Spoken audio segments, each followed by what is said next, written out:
One of my absolute favorite products is the Bland book, and I think I was first introduced to it when I was still at uni and studying, and I was like, I don't really like this.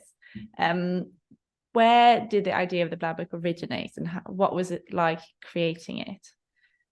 Well, I'm glad you seeing it at university didn't put you off the job, because obviously it is a parody. But so, Yeah. so my job is to create. Mostly, my job is to create a brand's personality and tone of voice. I am a copywriter, but I specialize in branding.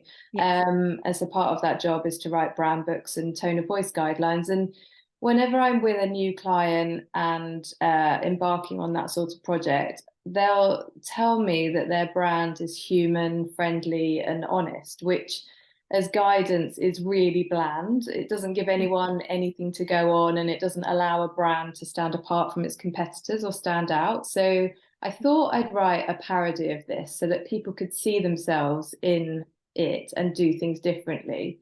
Yeah. Um, and I knew I can pretty much only work a Word document, so it wasn't something I could produce by myself. So I knew I needed somebody else to help me, and I knew that Paul Mellor of Mellor and Smith would be so up for doing this with me. If anyone knows him and his attitude and his approach to work, they'll see why I went straight to him. So we wrote and created the Bland book, and it's so funny because often I'll have meetings with potential new clients who will squirm when they say, "Oh, we read the Bland book and saw ourselves in it," and got really embarrassed. And then that's why they've come to me, because they obviously thought I could make them not bland. And it's weird because I've never done anything, even though I am present on social media and I do things like podcasts and interviews. I've never had like an ulterior motive. I've only done things because I've been interested in them or because I found it fun. But Yeah. creating the Bland book has resulted in work for me, so that was an added bonus to the whole thing. But the bonus within the bonus is that people do see themselves in it and think that they want to be better. That was my intention for the whole thing. Yeah. So I'm really pleased about that. And anyway, a year later, after we brought out the Bland book on April Fool's Day. I think Perfect.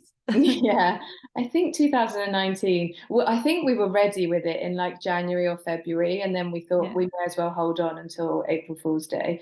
And then a year later, to celebrate the anniversary of it, we'd invited lots of industry friends to contribute to it to create a sequel.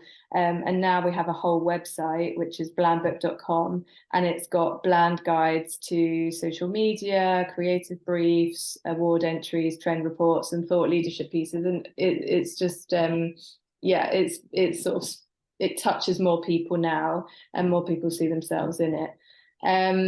Yeah. But I have to say, I would never have done this had I not been in a position to educate on what good looks like. Like, Yeah. bashing stuff is fine if you can back up what you bash. I have written a couple of articles on how I write brand books and tone of voice guidelines. They're on my LinkedIn profile if anyone wants them. But I just would never do something where someone could say, well, you know, that's great, but what would you do about it? Or what would you do better? Yeah. Because I guess that goes into what we were saying earlier about being negative on social media. Like, it's very easy to criticize something, but if you can't be constructive and offer a solution, then really you're just adding to the noise.